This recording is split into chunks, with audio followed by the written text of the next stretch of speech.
Bonjour tout le monde. Good. Bienvenue. Welcome to meeting number 7 of the Standing Committee on Public Accounts. Place in a hybrid format pursuant to the standing orders. I see we have one member joining us online, and the remainders are here in person. I'd like to remind participants of the following points. Please wait until I recognize you by name before speaking. All comments should be addressed to the chair. Members may please raise your hand if you wish to speak, whether participating in person or via Zoom. And of course, I do have the speaking order for questions today as well. Pursuant to Standing Order 1083, the committee is now resuming examination of Study 3, Current and Future Use of Federal Office Space 2025, Reports 1 to 4 of the Auditor General of Canada. I'll introduce our witnesses from the Department of Public Works and Government Services. Michael Mills, Associate Deputy Minister. Thank you for joining us today. Nathalie Beltran, Associate Assistant Deputy Minister. I see you as well. From the Treasury Board Secretariat, Annie Boudreau, Comptroller General of Canada. Nice to see you as well. Michelle Kingsley, Senior Assistant Deputy Minister, Office of the Chief Human Resources Officer. Samantha Tattersall, Assistant Controller General, Investment Management Sector. And then, of course, from the Office of the Auditor General, Karen Hogan, Auditor General of Canada. Nice to see you, Ms. Hogan. Nicolas Boulin, Director. Nice to see you as well again. And Ms. Armutlu, Principal. Did I get that right? Armutlu? Yes, I did. Yes. So it rolled off the tongue easier when I wasn't on camera. So it's nice to have you all here. I'm going to begin with the Department of Public Works and Government Services. I understand you have an opening statement, up to 5 minutes. The time is yours, please.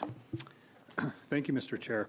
I'd like to acknowledge that we're meeting on the unceded territory of the Anishinaabe Algonquin Nation. I'm pleased to be here to address the Auditor General's recent report on current and future use of office space and the findings, recommendations directed to the Public Services and Procurement Canada. I'm joined today by Nathalie Bertrand, Associate Assistant Deputy Minister of Real Property Services. Mr. Chair, Public Services and Procurement Canada, or PSPC for short, manages the government's general purpose office space. This represents an office space portfolio of 5.9 million square meters. We estimate that, before the pandemic, approximately half the space was underused on a given day. Nous avons donc lancé un processus visant à optimiser. We thus launched a process seeking to optimize this office space, and as part of this process, we cooperated with the federal departments and organizations in order to guarantee the sufficient availability of office space. Pursuant to the Treasury Board Secretariat Directive, we made continuous progress in the use of office space, but we consider that there is still a great deal of work to do. Our office for their work, and we agree with the recommendations in the report. The Auditor General's report highlighted delays encountered by PSPC in achieving the target of reducing the office space portfolio by half. As it stands, our efforts are projected currently to reduce approximately 33% by 2034. Mr. Chair, we recognize that the plan to reduce our portfolio by 50% is ambitious. Achieving it will require innovative portfolio strategies, cross-government collaboration, and more effort. We have already identified ways to optimize our leased and owned spaces, including co-location of federal departments and agencies, and accelerating the disposal of surplus assets. We will continue to work closely with federal departments and agencies to explore ways to bridge the gap between the 33% and 50% reduction. Nous approuvons la recommandation selon le. We agree with the recommendation that we must improve our public reporting on progress towards achieving the reduction of our office portfolio by 2034. As part of PSPC's commitment to transparency, the Department will publicly share information related to the management and use of space and report on our progress towards achieving this 50% reduction of its office portfolio over the next 10 years. I note that information on progress has been available online since March of this year, and it will be updated annually. Chair, PSPC will continue to work closely with the Treasury Board of Canada Secretariat and Housing, Infrastructure and Communities Canada to implement the Auditor General's recommendations. We have taken careful note of the Auditor General's findings with respect to delays and transparency and have already started to make progress and information available public. We will continue to provide updates on our progress towards reducing the federal office footprint. Thank you. Thank you. Mr. Mills, just a quick question. We've received your draft work plan, action plan. Could you let me know when the final version might come before the committee? Specific, sorry. No, go ahead. Yeah, the red light's on. Go ahead. Okay. I don't have the specific date, but we will endeavor within a week to provide the date for when it will be finalized. Yeah. Okay, so you'll provide a date within the next week about a final version that will forthcome. Okay, if that's an issue, we'll get back to you. We'll take it up if necessary. But it is something that we look for a final version. We don't want to get into the habit of department sending us draft versions. So some allowance is allowed, but we look for a final version as soon as possible. Thank you very much. Next, Ms. Boudreau, you have the floor for up to 5 minutes, please. Merci, Monsieur le Président. Thank you, Mr. Chair, for giving me the opportunity of addressing the committee concerning the Auditor General's report on the current and future use of federal office space. I am joined today by Michelle Kingsley, Senior Assistant Deputy Minister, Strategic Directions, Office of the Chief Human Resources Officer, and Samantha Tattersall, Assistant Comptroller General, Investment Management Sector. I will outline the role the Treasury Board of Canada Secretariat has in this area, and then address the relevant audit findings. TBS sets the administrative framework for how departments should manage their real property. There are 28 organizations that own and manage real property, and these are referred to as custodian departments. These organizations are accountable for ensuring that their real property supports their operational needs and is managed effectively. This includes determining which assets are required, how they are maintained, and when and how they are disposed of when they are no longer needed. In addition to our role in real property management, TBS also introduced the Direction on Prescribed Presence in the Workplace in December 2022, which requires eligible employees to work on-site 2 to 3 days per week by March 2023. Revisions to the direction were announced in May 2024 to increase the minimum on-site presence, requiring eligible employees to work on-site 3 days a week and executives to work on-site 4 days a week as of September 2024. The purpose of the audit was to look at the management of real property government-wide while reducing as much as possible the cost for the Canadian public. Four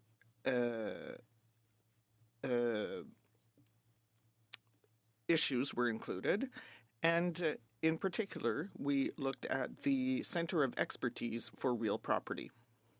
This centre was created as part of the 2021 budget with a funding of $5 billion over 3 years in order to coordinate the implementation of the recommendations made by the cross-cutting real property study and to help departments and agencies adapt to the changes in the use of office space because of the pandemic. This funding was temporary and ended in March 2024.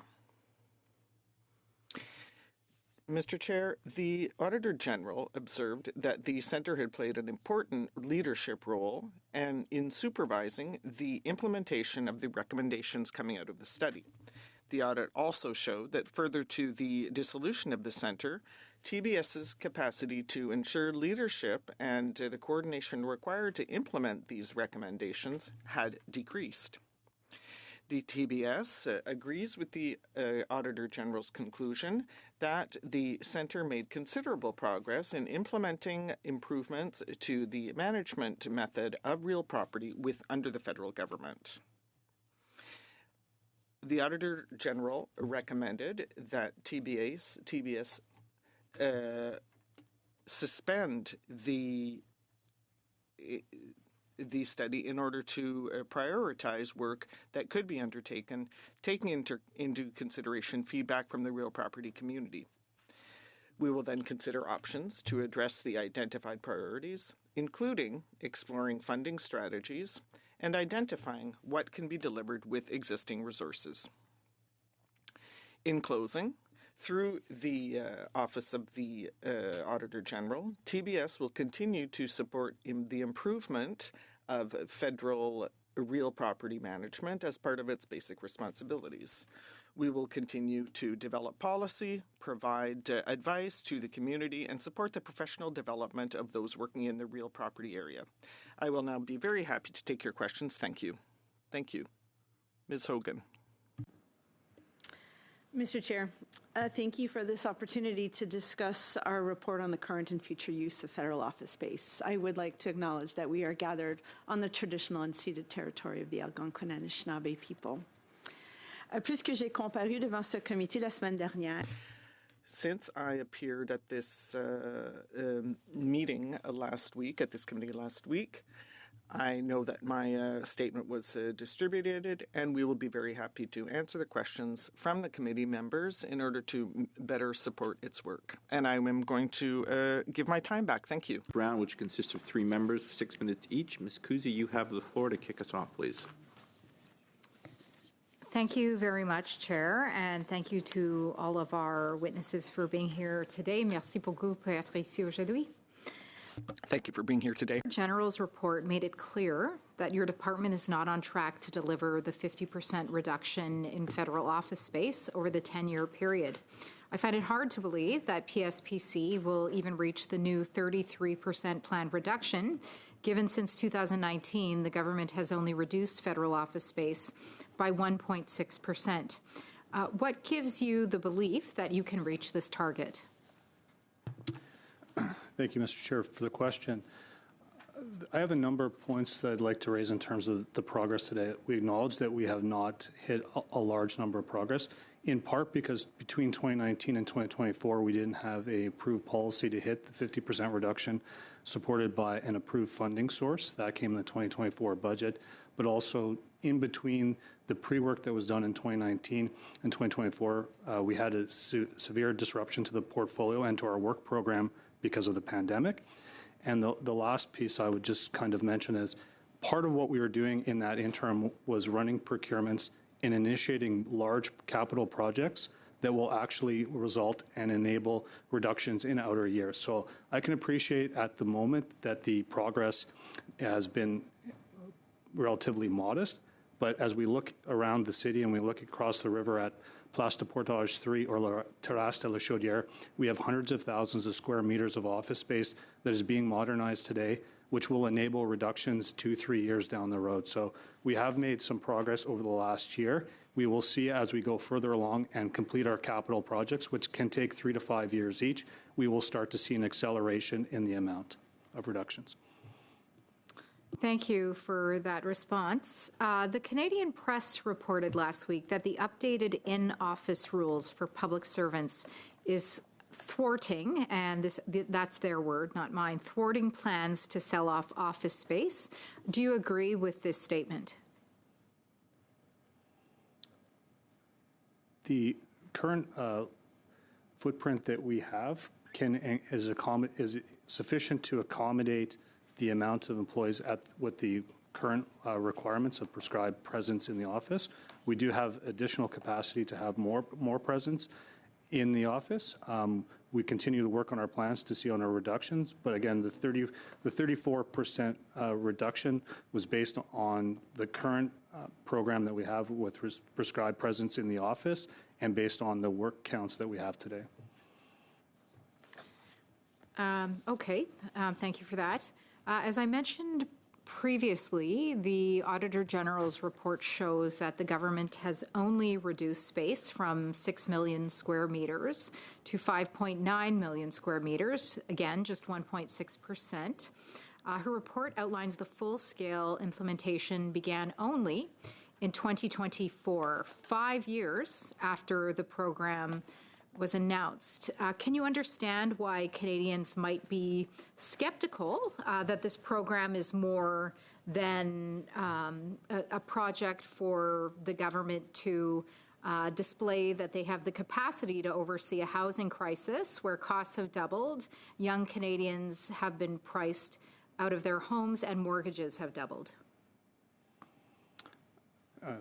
Thank you, Mr. Chair. Again, I can appreciate that at the early stages of a large, complicated capital program such as this, that relatively modest initial reductions would challenge people's confidence. This is why it's important, and we take very much to heart the recommendation by the Auditor General to have much more transparency on what we predict as the reductions and much more clear, timely reporting on how we're doing against that so that we can actually build the confidence with Canadians. Thank you. Ms. Hogan, thank you for your detailed report on this program. As always, your work is deeply appreciated by Canadians. Last week, the committee heard that both CMHC and HICC, Housing Infrastructure and Communities Canada, don't have enough office space currently to accommodate the 3-day-week return to the office mandate. Do you believe that this is common across departments? Unfortunately, I'm unable to answer that question. As we highlighted in the audit, gathering information across the federal public service about usage of office space is inconsistent. I did hear that testimony. I can tell you that my office has enough space, but you would have to ask others their thoughts and views on space usage. If departments at this committee are coming forward and saying they don't have enough space, do you feel confident that this program will ever accomplish its goals?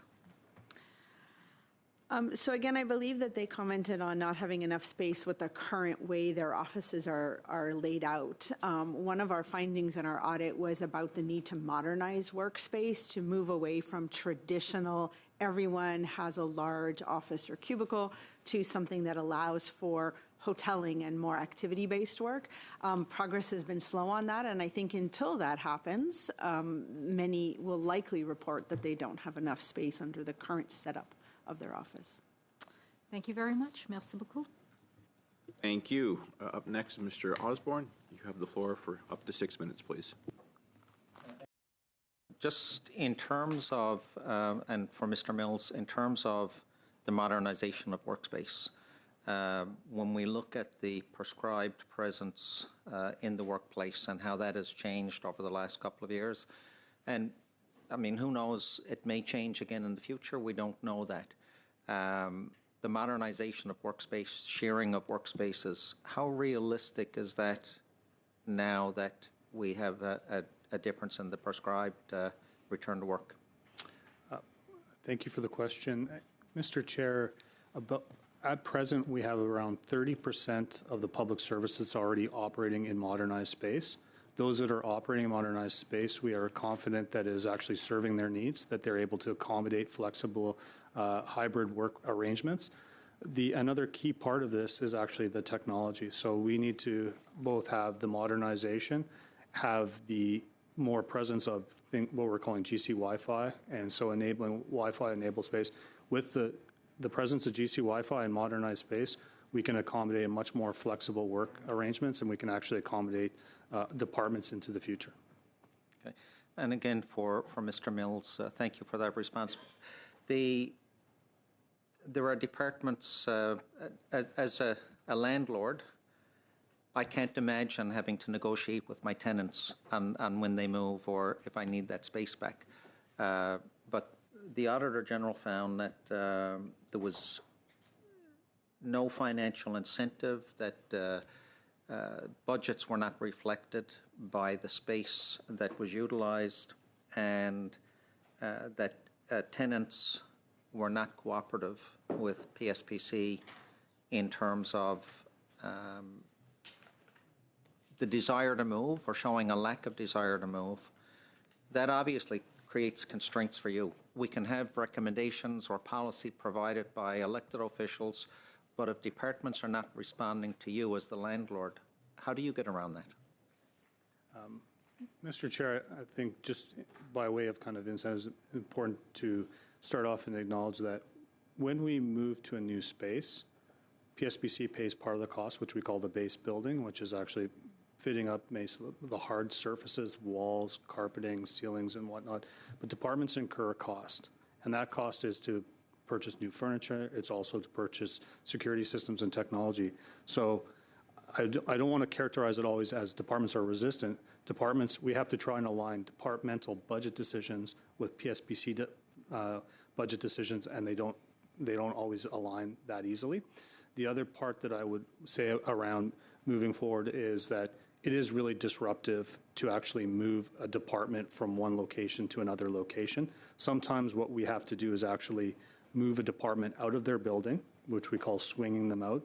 So move them to a temporary location. Temporary could be 3 to 5 years, and then move them back in. So that is a very disruptive process to a department. So I don't want to characterize it that departments are holding out or resisting. There are valid reasons why it's challenging for certain departments at their time to be able to actually align and modernize space. But what we are trying to do now, and certainly work with our kind of people that are responsible for real property in the different departments, is make sure that as we go forward and we talk about modernized space, that they understand that all departments are going to have to modernize their space. All departments are going to have to move towards an alignment. So it's a question of how do we work with them on a plan over the next 10 years to ensure that all public servants are in modern space where they have access to modern technologies such as GC Wi-Fi and ensuring a footprint. It'll be, for some departments, it'll be challenging to determine a timeline that aligns between what we want to do from the hard real property piece and what they can resource and change manage in terms of their side of the equation. Thank you.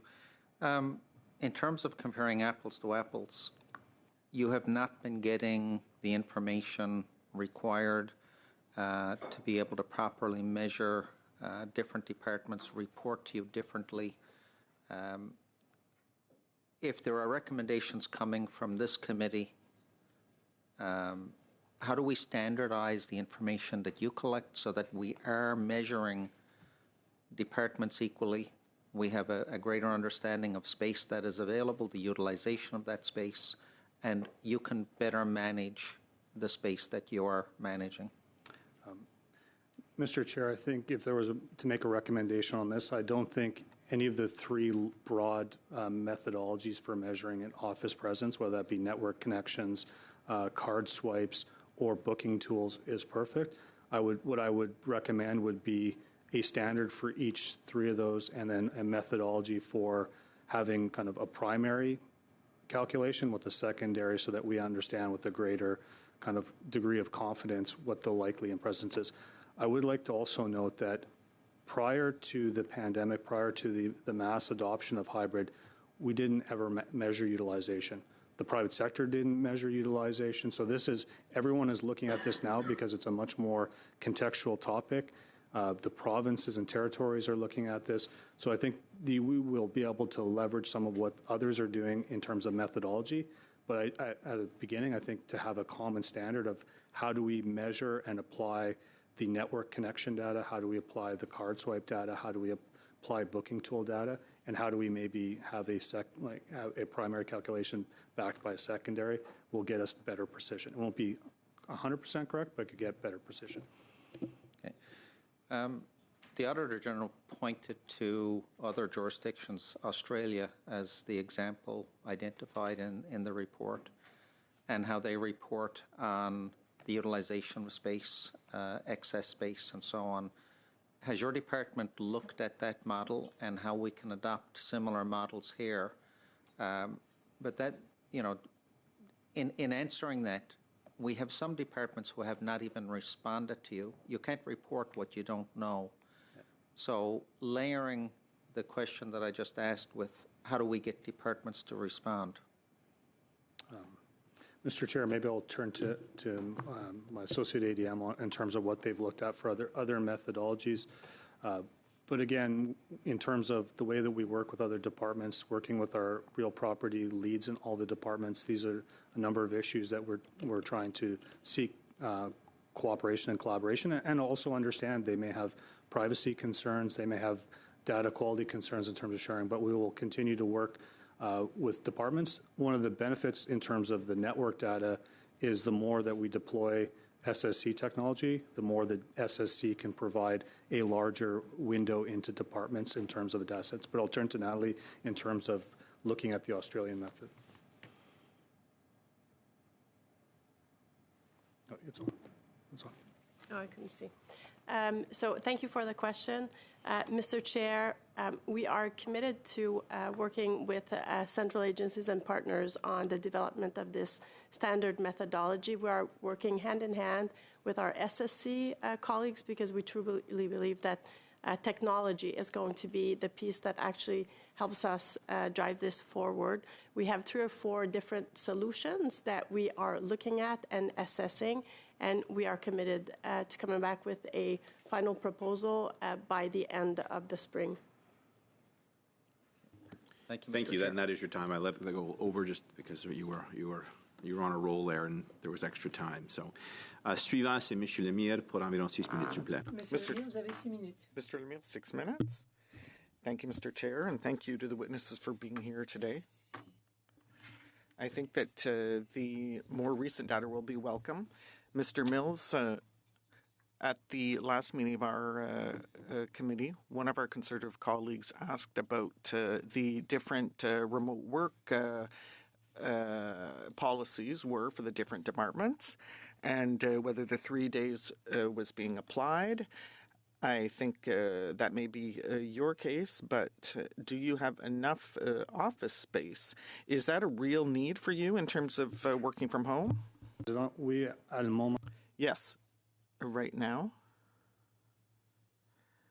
we have enough space for public servants. So it's not a specific need to have a government policy on the reduction of office space, but you also said that the target is going to be 33%, a 33% reduction.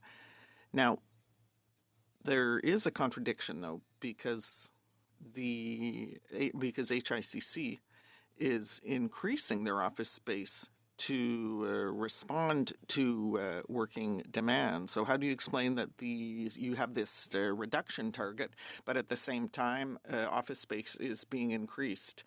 Is there a contradiction, and how much does that cost based on the fact that the results on the ground are dubious? Thank you, Mr. Chair, for the question. I'm going to turn to Nathalie to answer that question. Thank you for the question. Mr. Chair, I'm just going to start by talking about what's happening with HICC. We only have a few departments that do not have enough office space to accommodate on-site workers, and HICC is one of them. And that's because that department has enlarged since the pandemic, and when office space is allocated per department, it is up to each department to manage their own office space. They use their own technology, their own security systems. So even if we have spaces that we could reallocate, it doesn't mean that it's easy to do because, for example, some departments, it's very difficult for them to move. Now, we did offer solutions to HICC, and they did accept a solution, so an available solution will come in very soon. Great. That's interesting because I fear that in theory it's a good idea, but in practice it might actually mean that there is so much money put into operationalize this, then the fact is that for taxpayers it might not be a good result. So I'm going to talk again about on-site work as opposed to working from home. The flexibility and the savings that are possible for a government are limited because having workers on site makes a department more responsive and more agile. So what is the impact? Have you analyzed also the disadvantages of a policy of a mandatory presence with regards to the agility of each department? I'll take your question. Thank you. In fact, we did look at the positive side of on-site work, especially for new workers. During the pandemic, a number of employers and employees had no initiation, no support. So being able to work on site means that employees are better supported, better supervised, and also in terms of cooperation and efficiency, we've seen that on-site work is very good. So that's part of our policy, and that's what we based ourselves on to determine how often employees should be on site. Right. So therefore, this working from home was maybe not a good idea. And I have to say that for me, I like working from home on days when the traffic is bad, for example. But we have seen different departments that are very impacted. For example, we in our members' offices, we had the passport problems. We had problems with CRA. So does that have an impact on service delivery to Canadians and Quebecers? Because I can't really see that it reduces effectiveness to be working from home. So are we just ensuring that we're providing the best quality service to citizens? Well, that is a question that is specific to each organization. For example, the TBS, we don't provide client-facing services for Canada. We work on policy. So, as I said earlier, the fact that we're all in the same office and on the same floors, we can make decisions more quickly, we work more efficiently. And as I said earlier, the fact that we can support students, for example, or new public servants who come from the private sector, for example, or from other departments, there's a great many advantages in having them on site to provide them the support. Okay, well, thank you very much. Thank you, Chair. Merci beaucoup. Suivant, our beginning Thank you. round. Times will vary. We'll begin avec M. Detel pour 5 minutes, s'il vous plaît. Merci beaucoup, Monsieur le Président. Thank you very much, Mr. Chair. Thank you to all the witnesses. Thank you for being here, Mr. Chair. As we know, a few months ago, the government announced certain economic measures, and it was trying to achieve savings of 15% across the government. And so we're looking about how this pledge is going to be put into practice. So we'll see if this actually happens. Now, this 15%, will that apply to office space as well? So, Ms. Boudreau, I'm not asking a political question. It's simply factual. Will the TBS give directives to the different departments concerning this 15% reduction on the application on office space and on the renewal of office space? Will that 15% reduction apply to office space as well? Thank you for the question. Yes, we did launch the initiative as of July 7th. We asked the departments. Now, not all the departments are included. For example, parliamentary officers were excluded in order to preserve their objectivity. Now, their neutrality. Now, the letters were sent to the various departments to see which programs are not providing the sought-after results for Canadians. So we wanted to ensure that this program review ensures that taxpayer money is appropriately spent. And if there are programs that are not achieving results, then either they need to be eliminated or they need to be cut back. Okay, but I'm asking about the impact on this reduction in departments for office space. Does it have an impact of a 15% reduction? Yes, I was about to answer that. Yes, that could happen. If there is a department that has too much space and wants to reduce it, then there could be a reduction in terms of the 15%, and that could be if, for example, it decides to empty a building. Well, it could have to do with all the services that have to do with the space allocation. So yes, certain organizations might be reducing their office space up to 15%, but you don't have a specific directive to departments saying reduce your office space by 15% for this allocation of office space? Answer. Well, what we did ask the departments and our organizations is to look at their operating expenses that could be reduced according to their needs, and they need to also look at their mandate. We know that there is a housing crisis in Canada with a substantial increase in the price of houses and rental spaces, and of course on offices as well. And we know as members, because we also have our riding offices, and in my case and in many colleagues' cases, it's the same thing. We're seeing substantial increases in housing prices and in the price of our office spaces. So does that have a direct impact on the objective that you have to cut spending? But you are also seeing that per square meter or square foot, the prices are going up. Thank you. As I said earlier, this review is to ensure efficiencies and to reduce or eliminate programs that are not achieving the expected results for Canadians.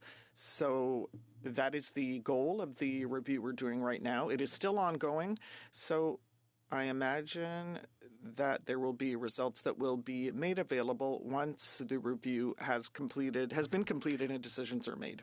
The government pledged to increase spending on defense by up to 5% of the GDP, and we're wondering about these ambitions because the government has not been very generous with defense spending over the past 9 years. So once again, a factual question. Do you think that this substantial increase in defense spending will have a direct impact on the cost of rentals and housing? I can't really answer your question. Unfortunately, I don't have that information that would be acceptable at this time. Well, I really appreciate your frankness. Thank you. Thank you, Mr. Deltel. Next, Mr. Housefather, go ahead. Please. Thank you. Thank you so much, Mr. Chair. And I know you'll join me and the committee members will join me to extend our sympathies to the Jewish community in Manchester at this horrible attack on a synagogue on the most holy day of the Jewish calendar. And I hope we can all pray for a day when Jewish communities feel as secure as they did as 2 years ago. I'm going to start my questioning with Mr. Mills. Mr. Mills, good to see you again. I was wondering, I don't believe we've received the full management action plan from PSPC.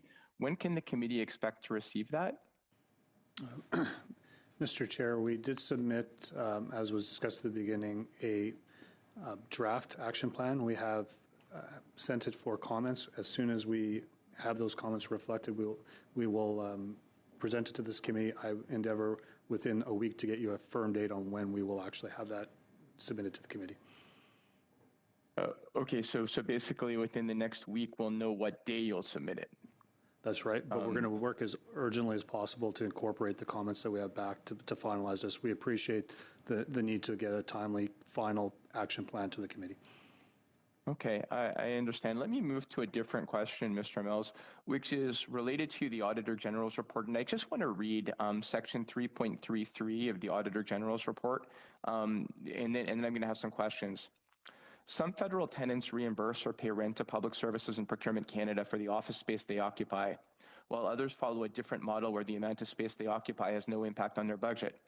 Of the 15 tenants cited above who did not agree to the reduction of the space they occupy, 13, or 87%, had no financial incentives to reduce the space. In total, 93 federal tenants, 89%, do not reimburse the department for the space they occupy.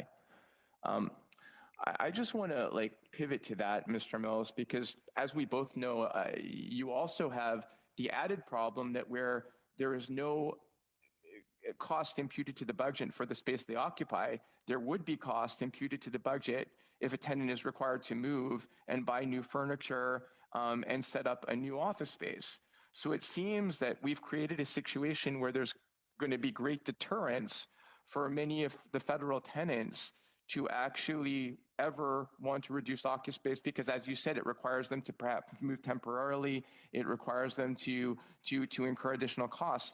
What can be done to change the process so that the existing rent is actually in some way imputed to the tenants, giving them an incentive to downsize? Mr. Chair, as noted in the report, there are some clients that are reimbursing, and so we do have some reimbursement models. The Canada Revenue Agency, for instance, is reimbursing, as well as Employment Social Development Canada. Those are models that we could look at potentially expanding to other federal tenants. One of the challenges that we have with a decentralized rent model is it doesn't align easily with a centralized mandatory service provision. So that's part of the challenge that we have, is how do we create incentive mechanisms that could align with kind of central management of the office portfolio. So I appreciate that we will need to review other models. We do have some that we think actually do create incentives and that work well. Maybe there are opportunities to look at expanding those models to others. No, and I understand that, Mr. Mills. I mean, and I respect you. We had a chance to work together, and I know you know this subject very, very well. But just to come back, right, we're talking about the CRA. The CRA does have a different model. It wouldn't necessarily need to be a model where cash is actually paid, right? It could be a reduction in budget. It could be, would this be a decision of Treasury Board, or would this be a decision of PSPC to have a standard model across government related to how we would impute costs of different departments occupying different office space? Thank you for the question, Mr. Chair. Maybe I'll turn to my OCG colleagues to talk about what the policy requirements for something like that. First of all, sorry, I started talking before it turned on. So first of all, a decision about having a central general manager for accommodation is a policy decision. It's not a Treasury Board's decision. And that decision actually came out of the Nielsen report. And it was, to what Mr. Mills was saying, was about centralizing accountability so you can set standards across government. In terms of how the funding works, I'll defer to PSPC, but each department does get allocated office space. They have to stay within it. Anything above that, they have to pay for. And there is readjustments on an annual basis. But you're saying, I'm sorry, what you're saying, though, is that for the space that they have been allocated now, they're paying, or you're simply saying that if they occupy more space than they've been allocated now, that they would be paying? Because, of course, the issue is the refusal to downsize, not the demand for additional space. It's your space. Mr. Chair, that's correct. They would pay if they went above their space allocation, but the space allocation, reducing the space allocation, as you meant, is a very difficult choice, and I think a potentially a gray area that we need to look at in terms of who has the discretion to actually reduce in line with their headcount. I understand, but we do agree that this is a problem, right? Because, of course, when I used to be the general counsel at a company and I used to manage office space, I ran facilities. The biggest incentive for us in a budget to downsize space and to move to another location is the savings that it would generate. If a department sees no budget decrease for occupying the same amount of space and refusing to comply with downsizing guidelines, we're in a problem, right? Like, we all recognize there's an issue here and it has to be resolved. Mr. Chair, I would tend to agree that the more visibility departments have on all their cost drivers, the better enabled they are to make efficient decisions in the use of public resources and strive to increase productivity and efficiency over time. And not having necessarily the true visibility of that cost does prevent them from thinking about how they, on their part in their operations, can both have a real property footprint that enables them to deliver great services for Canadians, but to also do it in a very cost-effective manner. Thank you. Thank you. That is your time, Mr. Husfather. I'm sure we'll come back to you. Suivant, c'est Michel Lemire pour environ 2 minutes 30 secondes. Mr. Lemire, 2 minutes, 30 seconds. Thank you. Ms. Boudreau, Mr. Mills, I understand that working from home is a policy that's important for the government in order to reduce costs. And of course, also there was the pandemic, which introduced this new way of working. And we see that a few years later, there is an efficiency in on-site working, so it's focused on now. However, rent prices have gone up, and office space is the same as housing and rentals.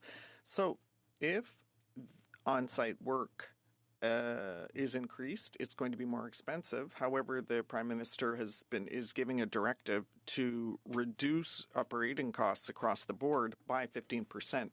So how can you reconcile all of that in terms of increasing office space, whereas you're supposed to be reducing it, and the government is asking you to reduce costs? So we should perhaps hear from the Auditor General on that. Well, I'm going to take my department as an example. So since 2024, we have decided to consolidate all of our employees under one roof. And by doing so, we achieved a great deal of savings. So, for example, security, the cleaning services, and information technology. So that was done last year, and it saved money. Now, the executives are in the office 4 days a week minimum, and employees 3 days a week. We have done many studies, and we have seen that from week to week that our office spaces are used between 75 and 80% of the time, or at that capacity. Inaudible. Well, from team to team, we try and set stands. We try and set standards where days are obligatory, anchor days, because that makes dialogue and decisions easier. So, yes, but is it 100% in Wednesday and 25% on Mondays or Fridays? Yes, perhaps. But the objective is to ensure that there are required anchor days, and that works.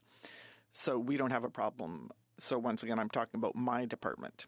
Thank you. Thank you very much. Mr. Couric, you have the floor for approximately 5 minutes, please. Thank you, Mr. Chair, and thank you to all the witnesses for coming today. My question would be for Mr. Mills. I want to ask you why you didn't receive the budget until 2024, because I think you alluded to that the office conversation, like it was initiated in 2019. So can I ask why it wasn't allotted till 2024? Mr. Chair, thank you for the question.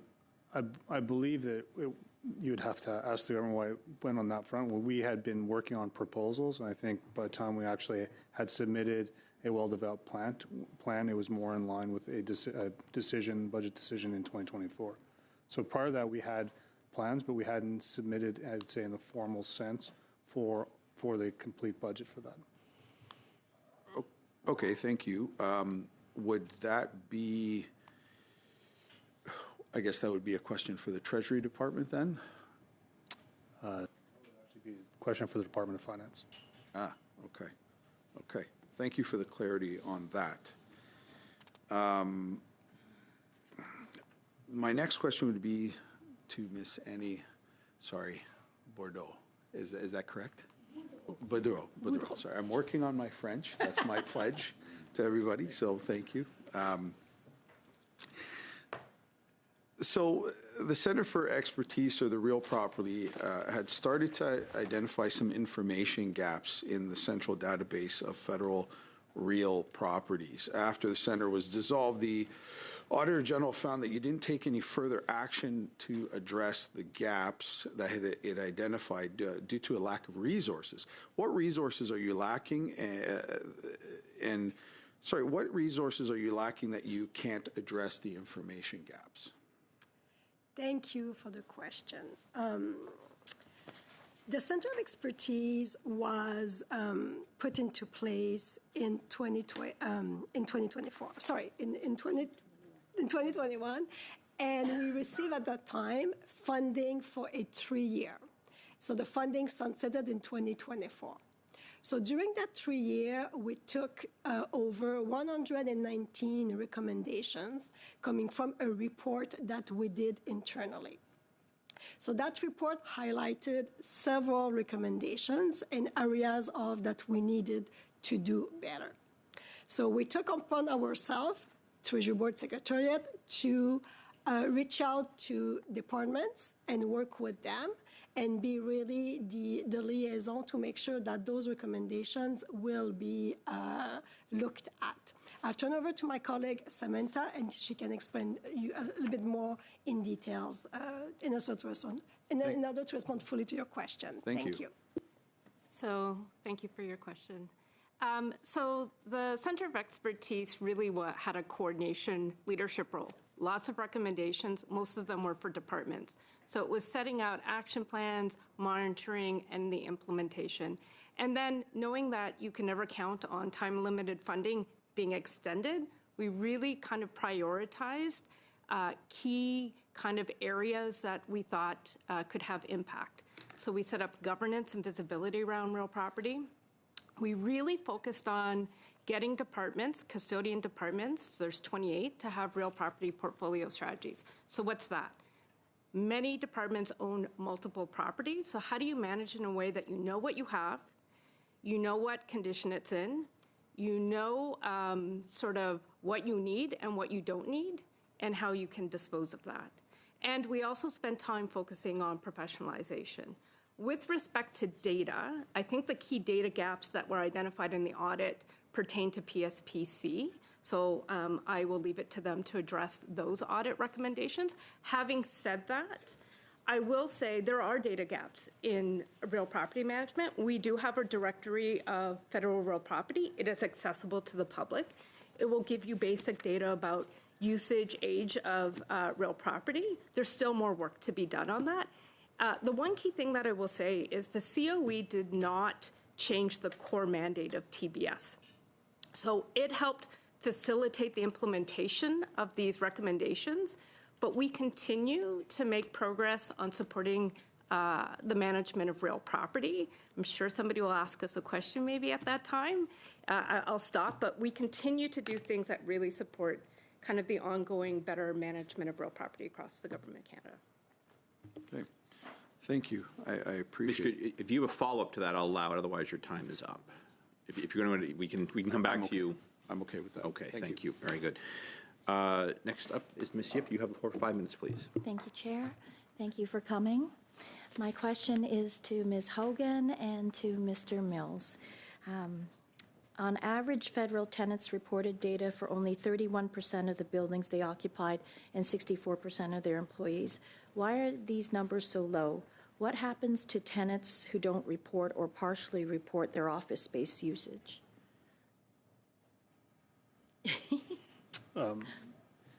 Again, it'd be a case by case why certain departments don't have that. In some instances, they may not have had the technology to actually, they may not have been using a booking system. They may not have been able to pull card swipe data to be able to estimate that. Again, we don't have what I would say, a mandatory requirement for departments to provide it to us. Like, we have to work with departments and see what they can make available in terms of information. I don't have something that would necessarily enable me to compel a department or agency. And finally, I would just say, prior to the pandemic, prior to kind of the prescribed presence in the workplace, departments and agencies weren't measuring this. So it is actually a relatively new thing for some departments and agencies to actually track utilization. Prior to the pandemic, we actually had thought about it, but we weren't actually even thinking about using network connections or card swipes. We were actually thinking about deploying sensors. And as we started to look at that, there were real serious kind of privacy considerations. There are considerations in labor relations management. So there are a number of areas where you have to be very mindful of what the source of data is and what people are providing data, what they believe they're providing the data for. So some departments may not have worked through that. Okay. Ms. Hogan, do you have any comment on what was just said? I think the only thing I would add is your question points directly to one of the recommendations that we made, that there's a need to figure out a standardized way to do this. I think some organizations would have known where their employees were prior to the pandemic and were monitoring it. I know we would. I could have told you that we did have underutilized space because our auditors were consistently out at entities doing work. So sometimes we did have vacant space. But I think the type of our work might have required us to track that versus others just not being able to track it before the pandemic. In your view, what responsibility would federal tenants have in collecting and reporting the data? I mean, the views we've expressed in the report are pretty clear. I think every deputy head has a responsibility to be able to provide a picture on how they use the office space that they're responsible for, and to then support the government's goal of trying to reduce that office space by 2034. So I see everybody playing a role in that. Unfortunately, when you lose oversight and leadership, sometimes people focus on other things, and that's why it's important to have someone who's got their eye on the prize here if this is the goal to accomplish. If the federal tenants are refusing to participate in collecting the data, what would your recommendations be? How can we improve upon this, the collecting of data? So again, I think that's not up to me to recommend, or I would have put something in the report, right? That's sort of a decision from a central agency to a department, or from a custodian to a tenant department on how to manage that relationship. All I can say is when I look at a government global picture, you need consistent information to have an accurate picture, right? There's an accurate picture publicly available of office space that's out there. But now how is it actually being utilized is needed if you want to reduce it. Okay. Ms. Boudreau, how is TBS responding to the Auditor General's recommendation on real property expertise? Thank you for the question. I just wanted to start by saying that we do agree with the recommendation coming from the OAG. We did provide our action plan to the committee, so I wanted to say that as well.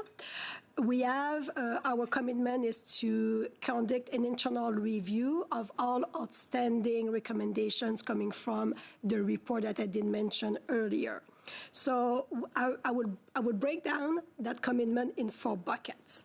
So first of all, we have already completed looking at the framework and looking what is outstanding, doing the triage of the outstanding recommendation by low, medium, and high in order to understand the impact, the feasibility, and also the risk associated with those outstanding recommendations. So that's bucket number 1. Bucket number 2, it's to engage the real property community to make sure that we are on the same page based on our understanding of low, medium, and high risk, and make sure that we have a common understanding. So that it is on the way. So we are hoping to finalize everything in October, November. So that's bucket number 2.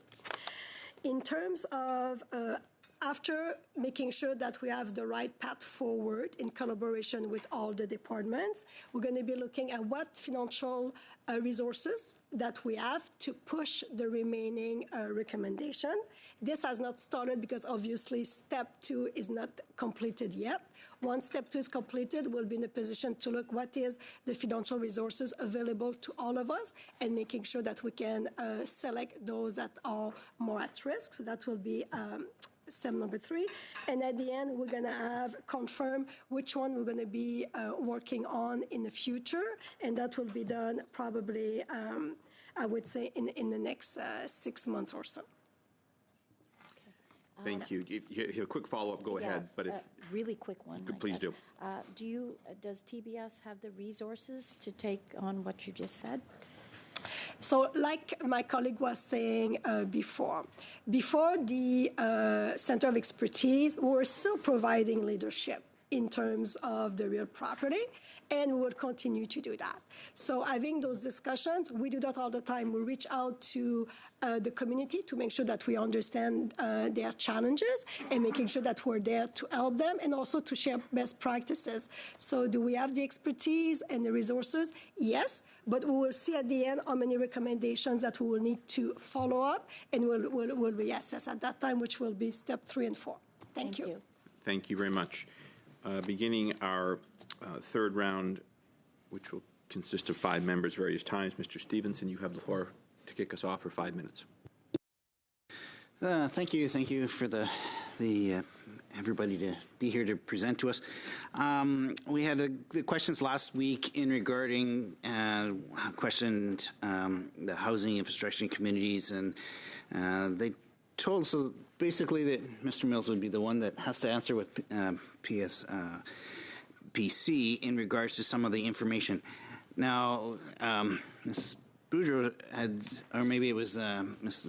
Tattersall had said that there is a list and there is a percentage that they have on the government buildings.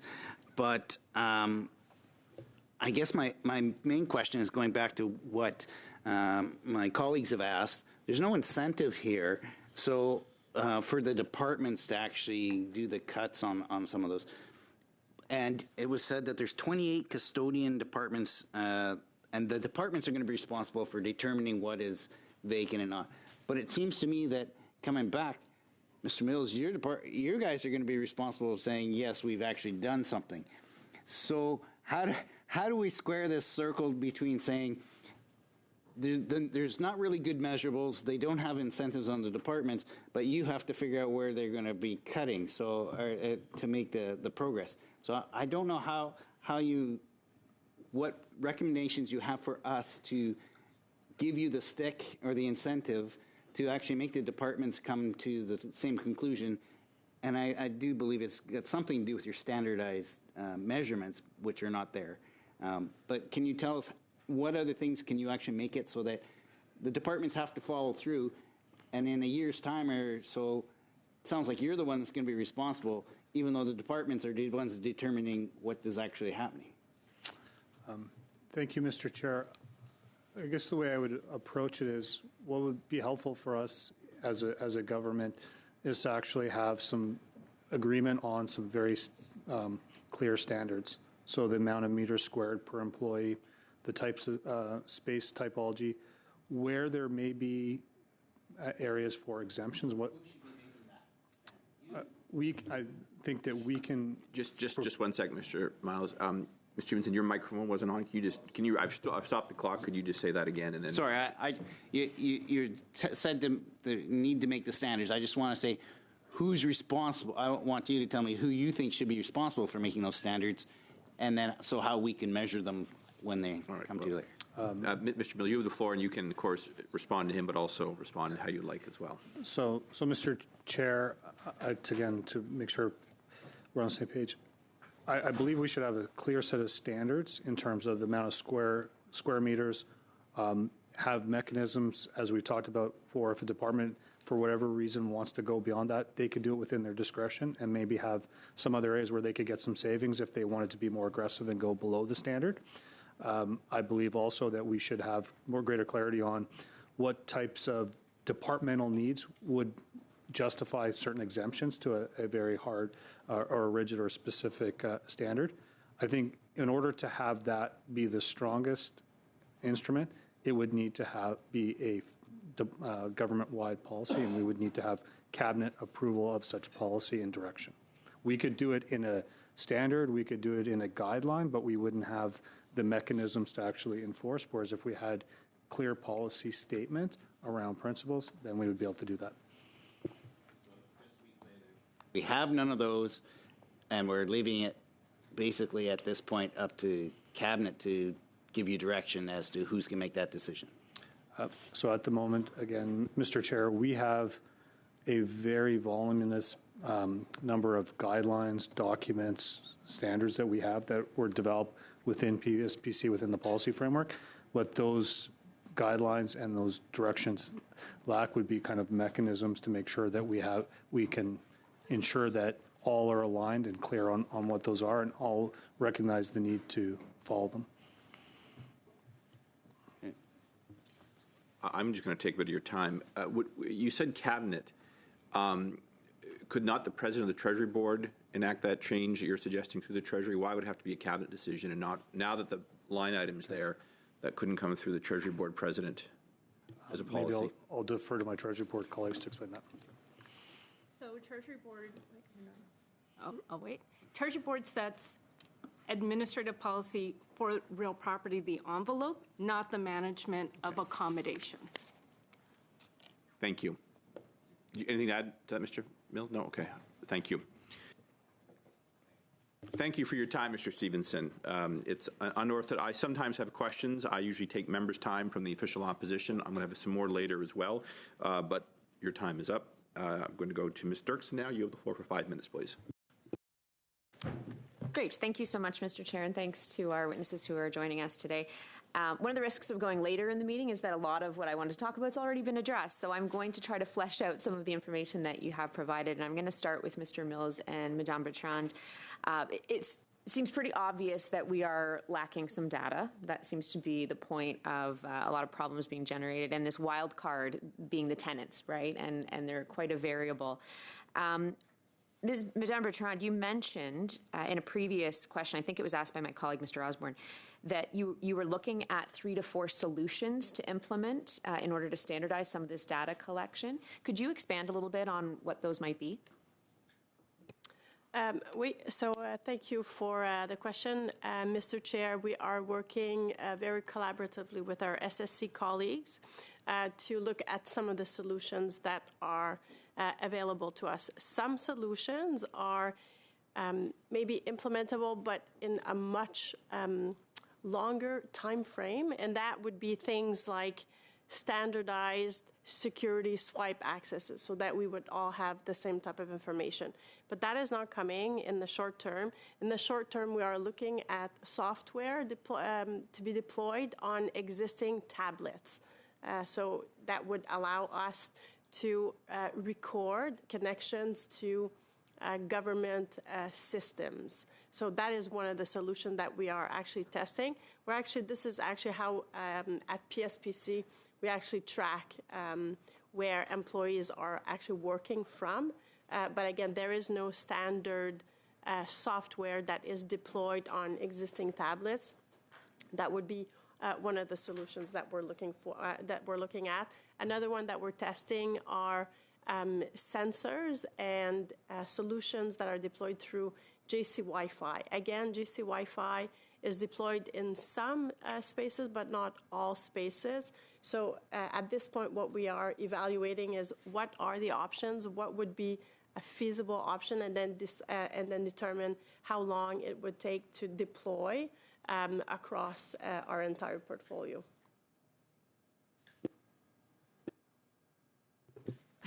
Okay, thank you. So long-term solutions, some mid-term solutions.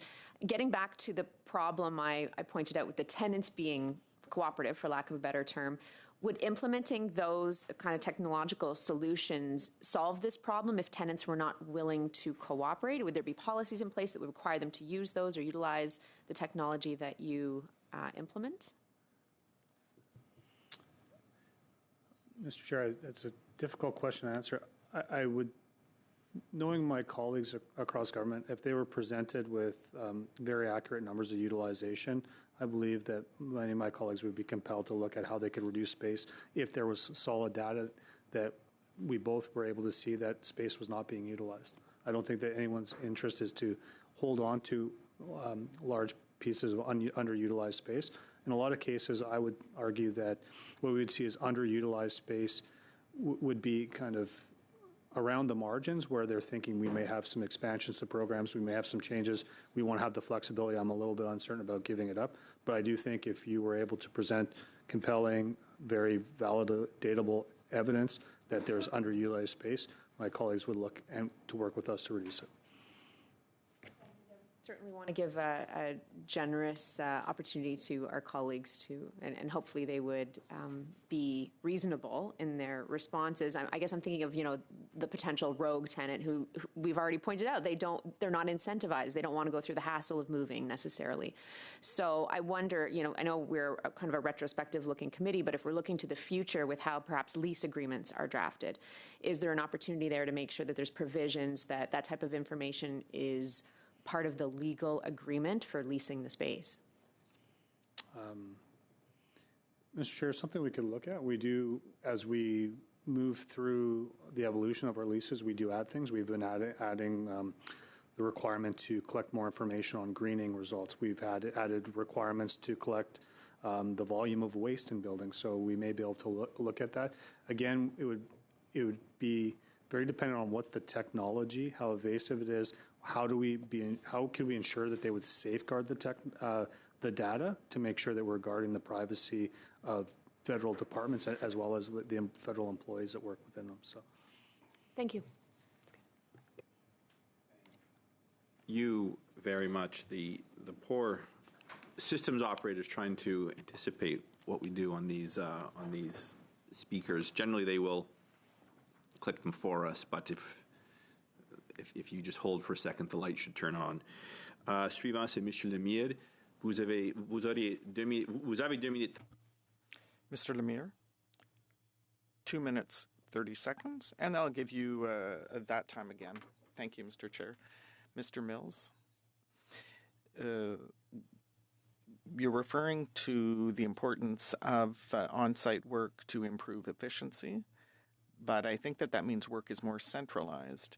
And I'm in a remote region, Abitibi, and the presence of public servants is very important.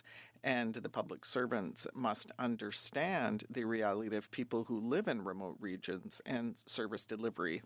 If we expect costs to go up, but government spending is supposed to be reduced, how will it be possible to ensure and maintain service delivery to these regions?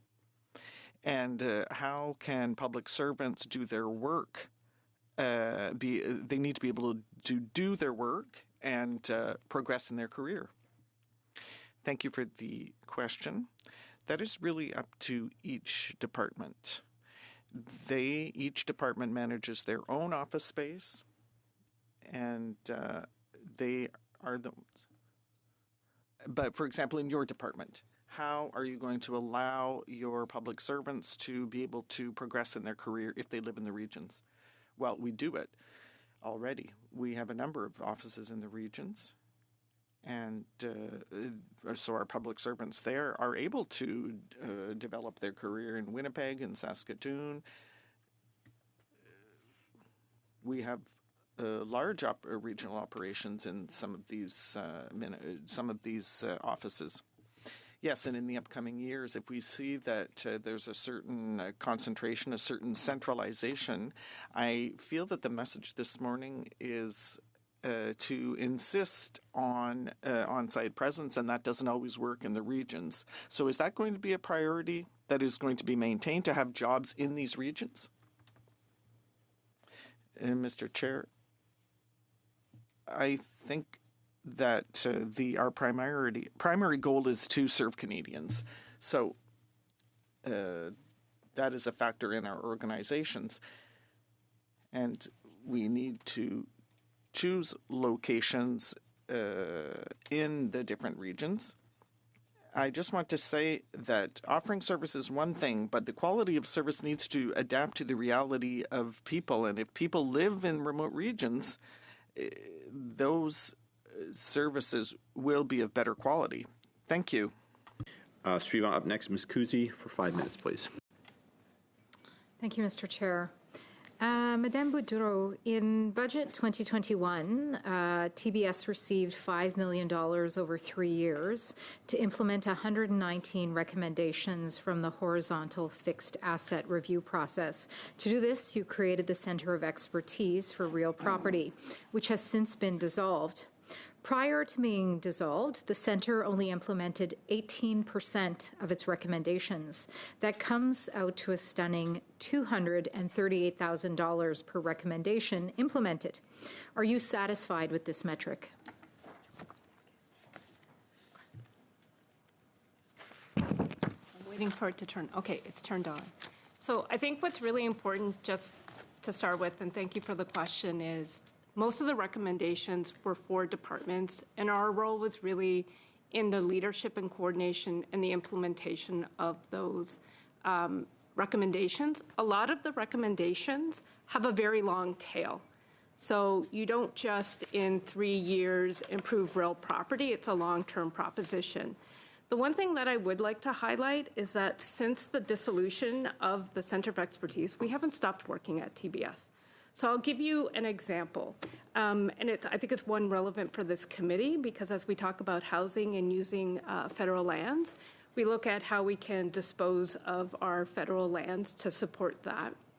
And we've made changes to our policy to help facilitate the disposal. So for example, now if you want to dispose to CLC, you can dispose at a higher level. We've reduced due diligence requirements if you want to transfer property between departments. And we have been piloting with D&D a new authority model with them that helps them better understand and assess their maturity and capacity in managing real property. And the more mature you are, the more kind of flexibilities you have to implement real property transactions to kind of diminish that time. So, yes? I'm now going to refer to my boss.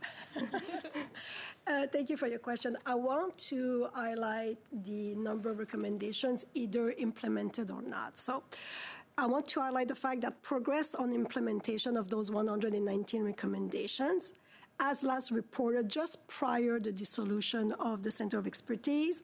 So we had 31 were completed and ongoing. 73 were on track. So that's 87%, which it's a great number.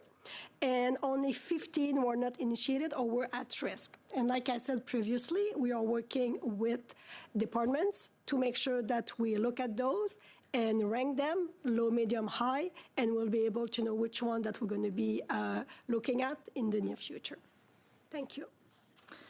When was the last time TBS reviewed the rent model that allowed 89% of federal tenants to pay no rent for office space?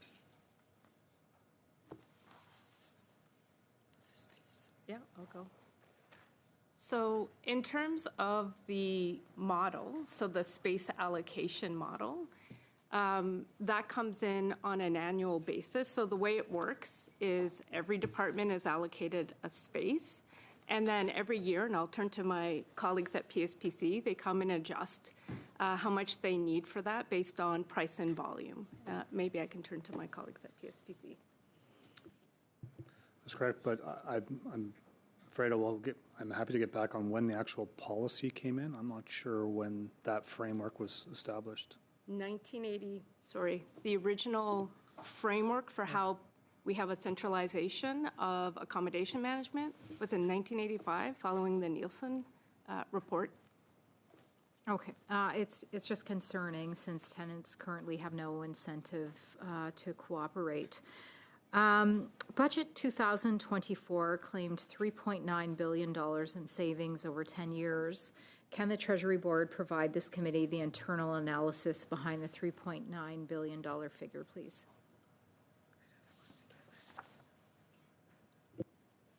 Would it be possible to just provide a little bit more details, please? Just that we're answering you the right way. Ms. Cousy, I'll give you the floor. So this information can be provided at a later date if necessary. But Ms. Cousy, I don't know if you want to repeat. I paused the clock here, so if you want to be more specific, please do, or you can just restate the question. And if Ms. Boudreau or her department have questions, they can follow up with the analysts after. No, I'll move on to another line of questioning for my last 30 seconds. Ms. Hogan, in your report, you note that crucial details like which buildings have been sold, the condition they are in, and contributions towards new housing are hidden from the public. Would you say this lack of transparency actually shields the government from any accountability to Canadians paying for this program? So our office always encourages more open and transparent communication of data considered and information available so that parliamentarians and Canadians can make a decision. And the reason we highlighted this and made some recommendations was to improve that sort of transparency, but also to hopefully create some public pressure to see incentives to have reductions in public space. So I would say we're always one for encouraging, but you have to have the right data out there and not overwhelm individuals with data. Thank you very much. Merci beaucoup. Thank you. Although, Ms. Boudreau, so there was a request for information. It will be part of the transcript. It was basically looking for, as I understand it, Ms. Kusi, a progress report on the budget savings. So if you could endeavor to provide that, and whether it's Mr. Mills or your department will work with the analysts to get that in the next couple of weeks, please. Thank you. Up next is Mr. Oh, yes, Monsieur, pardon me. Mr. Housefather. Oh, okay. No, we're not there. So first, I have Mr. Osborne next, and then we're going to have another half round where it's yes, Mr. Housefather. So I can split it with you, Ms. Yip, or Mr. Housefather can take it all. But first, we have Mr. Osborne for 5 minutes, I believe. Thank you, Mr. Chair. So I'm going to go back to some of my previous questions. In the Auditor General's report, 41% of tenants have not signed office space reduction agreements as of the time of the findings. There was an unwillingness or a disagreement to move into new locations that PSPC proposed. There was no impact on budget and therefore no incentive for tenants to reduce their space. I feel that departments will hold on to unused space if they don't have an incentive. So it's almost impossible, Mr. Mills, for PSPC to compel a reduction in space, to provide information to PSPC by tenants. There are no implications to not responding, and there is no incentive to reduce space. How do we address this? Mr. Chair, I'd like to note that since the time of the report, we have had more departments sign off. We're down to 8 departments. We'll continue to work very hard with those departments to try and conclude those plans. As I've mentioned before, part of it will be to make sure we understand their needs, they understand what the overall government's objectives are, and having those kind of clear targets of what we're trying to achieve, and work to conclude agreements with all the 8 remaining. So the Auditor General also found that although your department has the necessary authorities to compel tenants to reduce their footprint, that has not been the practice. The practice is a shared responsibility where the department has to engage in negotiations. So while there has been direction to reduce costs, to get spending under control, to reduce the amount of space, to make space available for other purposes, including housing. You know, Canadians, the general public, are not seeing the results in a more timely fashion. In looking at the recommendations and the findings of the Auditor General, we have to find ways of doing this faster, doing it better. There's a cost to holding surplus buildings that are no longer used, as one example, in maintaining those buildings and heating those buildings. The length of time in reducing or disposing of surplus buildings is also a concern. How do we improve on that? Mr. Chair, in terms of the improvement on our results on disposing, I think my colleague from Treasury Board Secretariat has mentioned looking at some new kind of changes to the rules, some innovation. On our side, we've actually created a new unit that is actually piloting new structures. They found ways on transactions to be able to reduce that time from 9 years to 3.5 years. We continue to push. There is a certain amount of time that will be required for due diligence and also circulation to ensure that if there is an actual need from another public sector entity for a space that can happen. But we are working very actively and in constant dialogue with Treasury Board Secretary about how do we get the rule set and the administrative processes to be as fast as possible to move that. We also believe that as we work with our Building Canada Housing colleagues and they get off the ground, that we will also try to work with Canada Land Company to make housing-ready available properties more into that chain. So we will be able to take properties that have great attributes for housing that are surplus to the government's need and make them available on a faster basis. Do I have time for another quick question? You've got a minute, almost a minute, okay, yeah. Awesome. I'm hoping that this committee will make some recommendations on how to improve these things. If I were to put that in your words, what do those recommendations look like? Because you have few effective levers, in my opinion. How do we give you the levers? Put it in words for me. Mr. Chair, again, going back to having a clear target of what the space envelope is, how we calculate that, and that it can adjust over time. So departments their labor force will go up and down, but we need to have a reasonable amount of planning. So it may not be instantaneous, but it needs to be able to have adjustments in a timely fashion. So if a department were to reduce in size for whatever reason, say by 10%, after 3 years, we would be able to reduce their space envelope. I think if we would have some mechanisms like that, I think if we had mechanisms where if departments were allocated 10 square meters per employee, but they wanted to be very aggressive and they found a way to have 8, that they somehow could benefit from that extra savings to the Crown. Those would be mechanisms that would be helpful to giving encouragement for everyone to economize on space. Okay. Thank you, Mr. Chair. Mr. Mills, I've heard you a couple of times saying, let's standardize the rules of engagement. And that's well and good.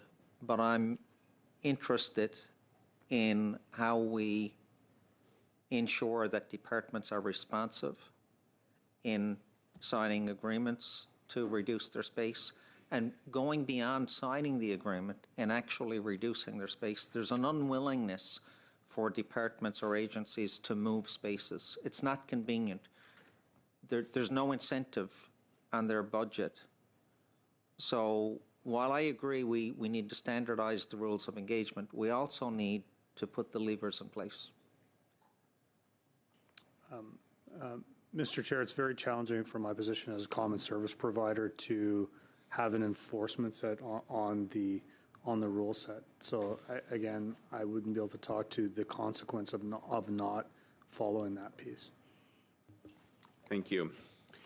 I'm going to do just a half round, but if I see members are looking for additional time, we do have it on the clock. So I'm going to propose we begin with 3 members, although some will be splitting their time. But if government members in particular are looking for more time, just flag me. So what I'm going to do to always give the government the last word. I'm going to split some time with my colleague, Ms. Kusi. Puis après ça, c'est Monsieur Lemire and Mr. Housefather will close us out. But I'm open, and you're going to split it with Ms. Yip, and I'll be generous on that time as well. So I don't typically ask questions off from here, but I have some, Mr. Mills, because you've raised an issue which, in my 3 years, has not come before this committee, where you were sent on a course to pursue a policy, but the budget, I was surprised it wasn't Treasury, but actually was Finance Department didn't even allocate the funds until several years in. Normally, this department looks at spending after the fact, but you've come before us indicating that you had a job to do, but no funds were attached to that. Is that right? Can you speak that? And Ms. Hogan, I'm going to look for your response on this as well, because this is unusual and certainly puts the department in a tough position. But help us understand what's going on here, please. So what happened was we looked at plans to modernize the overall portfolio of office space. And I think it took till 2024 in terms of a proposal to being submitted and accepted to be able to retain a portion of savings from implementing a 10-year plan to reduce space to be able to reinvest those to accelerate. So we had resources to modernize space at a pace. We had a kind of plans to actually modernize and reduce and target the 50%. It was in 2024 where we actually had the 10-year specific plan to achieve that and sought and received authorization to be able to retain a portion of the savings and reinvest that in the portfolio to deliver that 10-year plan. Ms. Hogan, do you have anything to add to that? I'm just I don't know if there's much to be said. There's something we'll have to consider here. I mean, all I would add is as we noted, I would send members to paragraphs 14 and 15 where we talked about plans being developed from 2019 onward. And yes, there's not much that can be done with funding, but without funding between 2019 and 2024, there was a very small reduction in space. And I think you see the efforts when there isn't funding. But when a final proposal, the Associate Deputy Minister explained when that went in. So I think that just shows you that you need commitments and funding in order to be able to carry through on something. Yes, especially on a policy that is so critical. So that's all the questions I have. I'll now turn to Ms. Kusi. You've about 3 minutes, Ms. Kusi. I'm going to be generous with the time here because I know there's more questions coming from the other side. Thank you, Chair. I wanted to go back to the Auditor General, please. In your opening statement, you noted that PSPC has made little progress in reducing office space, less than 2% to be exact. Do you believe the government's proposed savings of $3.9 billion will be achieved at this current rate? I think the answer to that would be simply no at this rate, given that the plan was to hit a 50% reduction, and currently they believe they'll only hit a 33% reduction. So I think it would stand to reason that $3.9 billion will not materialize. And that shows that it's not all going to happen on day one, right? But it won't materialize if you don't think you're going to meet the 50% reduction. In my previous round, I had made note that the current rent model, allows for 89% of federal tenants to pay no rent for office space, and no incentive for tenants to cooperate in paying their rent. Given this model, is it your view that the department should change the model so that office space does not come out of tenant budgets? As was mentioned by other witnesses, that was a policy decision to centralize everything, and I believe it probably comes with great economies of scale to negotiate lease agreements when it is one organization doing it. I think there's ways to incentivize.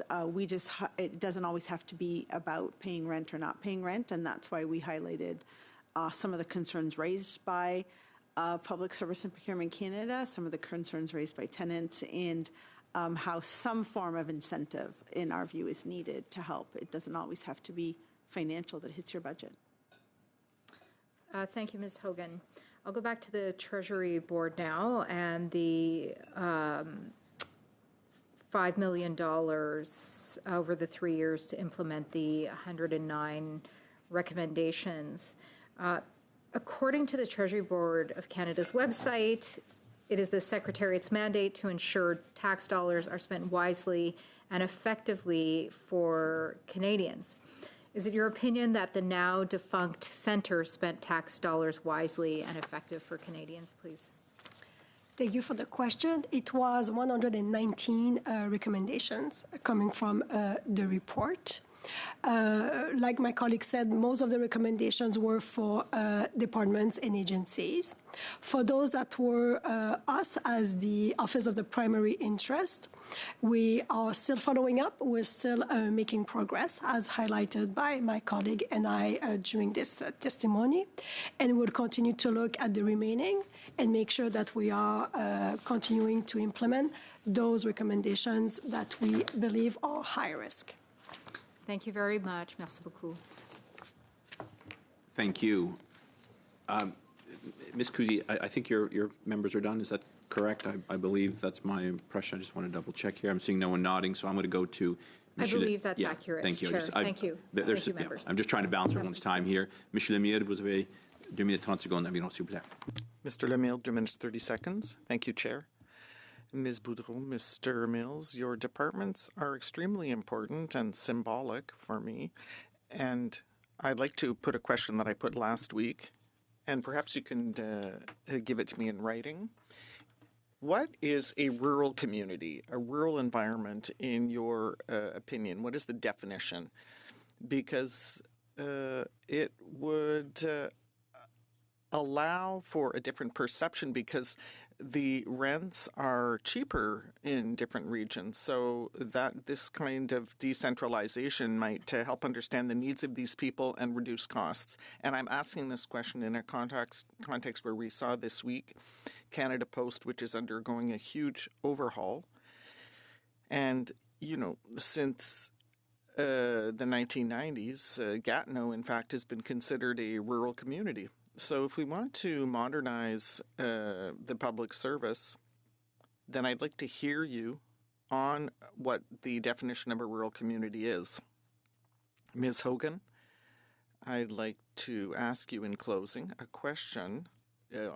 Did you know that CMHC only fills out on rental housing in rural regions? It only completes this survey once every 5 years? And because future planning depends on these figures, so should this time period be reduced to once every 2 years so that municipalities can qualify for programs and to allow the government to better understand the realities in rural communities? So these studies can take into account rural communities. Thank you. I'm sorry, I don't have a good answer to your question. I wasn't aware of the fact that they only completed this survey once every 5 years. Our report just looked at affordability criteria, and I think that has to do with household income and not based on geography. Yes, obviously, I know it was a very specific question, but I think that reality has to be taken into account. Thank you. Thank you very much. Merci beaucoup. And then ending us off, we have 2 members who are going to share some time. I'll be generous with the time. Ms. Yip, I believe you're first, and then we'll go to Mr. Housefather. Thank you. Mr. Mills, how successful has your department been in reducing greenhouse gas emissions in alignment with the greening government strategy? Mr. Chair, I might turn to Natalie. I know that we have significantly reduced the greenhouse gas. One of the key enablers of this is our ability to advance with the Energy Supply and Acquisition Program, where we'll be able to have green energy supplying many buildings in the National Capital Region through a district energy system. I don't have the number in my hand, but Natalie? I'd prefer if we come back in writing, just because I'm not 100% sure on the level of reduction that is going to produce, but we do have that information. Okay. Is that okay, Ms. Yip? Yes, that's fine. Thank you. That's fine. Ms. Boudreau, with the modernization, will this also be in alignment with the government greening strategy? Okay, go ahead. So yes. PSPC would be subject to the greening government strategy. So, for example, there's commitments to reduce our carbon footprint for our leased office spaces. Starting this year, all lease transactions need to prioritize net zero emissions, and by 2030, 75% of our long-term domestic office space will need to be sort of at net zero climate resilient. So yes, PSPC is subject to, and I'm very confident that they're taking that into account when they're managing the accommodation space. Okay, thank you very much. Mr. Housefather, you have the floor for 3 to 4 minutes. Thanks very much. Mr. Mills, would I be correct to say that the space that the federal government occupies is about 50% leased space and 50% owned space still? Mr. Chair, it's in the last few years we have, as part of the reductions, we have moved out a number of leases. So I think it's actually slightly more within our own space. It's around 50%, but it's slightly higher, the percentage that's owned versus leased. And in terms of the planned reductions, what percentage of the planned 50% reductions, or, you know, let's say we're at the 50% reductions, what percentage is going to be disposition of owned space versus, you know, getting out of leases? Mr. Chair, it will be fairly close. Like at the end, we will be close to 50-50, but we may be more 53% owned and 47% leased. So we are moving in sequence with those. And in terms of the lease spaces that we have, what is the duration right now of federal leases? Is it usually 5 years, 10 years? What is the general terms, and what is the termination clauses? What do the termination clauses look like? I'll just turn to Natalie. So they vary in terms of length, but the average length is 42 months for leased spaces. And termination clauses? So we have introduced termination clauses in new spaces that we're leasing and in lease renewals, but it was traditionally not included in our lease agreements. Okay, I'm pleased because when I was at PSPC, I had encouraged very strongly that we have termination clauses. I'm glad to know that this is now a standard form. Can I ask, when we're entering into new leases, are we using our own template or are we using the landlord's template? I would say predominantly, Mr. Chair, predominantly we are using our own template, but it is something that we are increasingly looking at in terms of across both the real property space as well as the contracting space. Can we get additional savings if we go more to a market-based lease? So it's that question of managing risk and what kind of savings might we get by using a standardized lease. So I think we're much more open to determine how can we use that. The caveat I would put is some of the things that are in the market leases with respect to clauses related to greening, with clauses related to reporting may be different. So I think it'll be very difficult to get to 100 standard to market lease, but I think we can use the majority of the form by adding in some of these requirements that are unique to our reporting requirements and what parliamentarians would like to know. Just so that I can, and Mr. Chair, last question, just so that I can, I think it'll help the committee to some extent in the study, in our review. Would you be able, Mr. Mills, to provide the template lease to the committee? The one that we offer landlords? I can't imagine that there'd be any confidentiality about what we standardly send out to landlords for a new lease. I'd be happy to provide the template, like with unpopulated data, like names and pricing. Yeah. Thank you so much. Thank you, Mr. Chair. Thank you very much. Seeing no further questions, I will see the clock at 1 o'clock and adjourn this meeting. I want to thank all our witnesses coming in from the Department of Public Works, Government Services, Treasury Board Secretariat, and of course the Office of the Auditor General. Thank you very much. This meeting is adjourned. We will reconvene here Tuesday, I believe, for the study on the F-35. Thank you all.